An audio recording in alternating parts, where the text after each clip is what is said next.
Innanzitutto il più cordiale bentornato, se mi permettete di continuare con questa voce roca, il più cordiale bentornato a Lucio Tizzino, architetto restauratore, ha dedicato la professione alla conservazione del patrimonio comune, ha progettato e diretto i restauri dei templi di Agrigento, del tempio di Segesta, del Duomo di Monreale, della Villa Romana di Piazza Armerina e di altri edifici monumentali.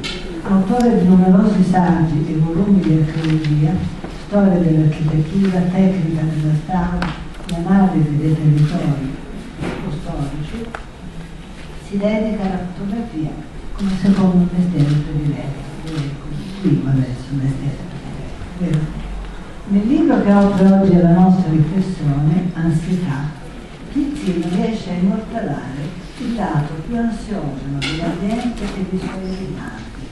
Il fotografo ci conduce in un viaggio diviso in 16 sezioni nelle profondità dell'animo umano, portando nella luce i sentimenti più reconditi, con l'efficace utilizzo del bianco e del nero, specchio dell'anima di chi è vittima di quei mali citati fin dall'inizio.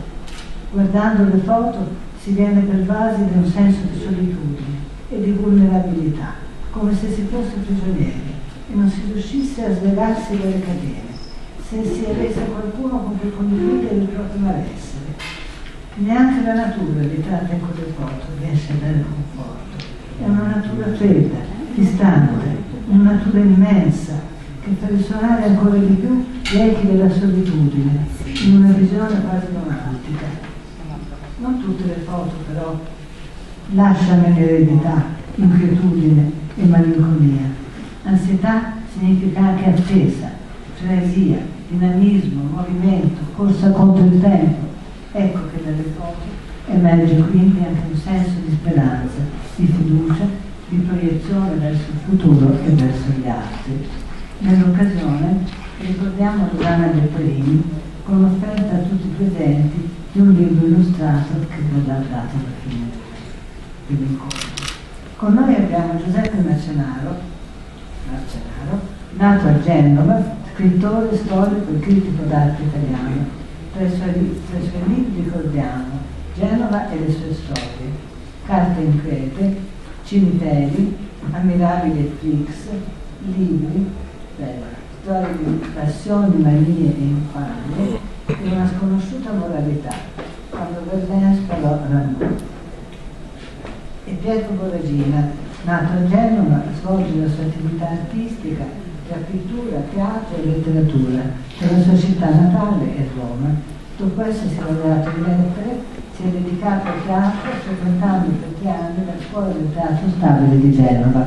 Nel 1975, con Emanuele Luzzatti, Anno Trionfo di Pino Conte, ha fondato la cooperativa teatrale Teatro della Tosse, nella quale ha prestato la sua attività come attore e regista, prendendo parte ai più importanti spettacoli prodotti.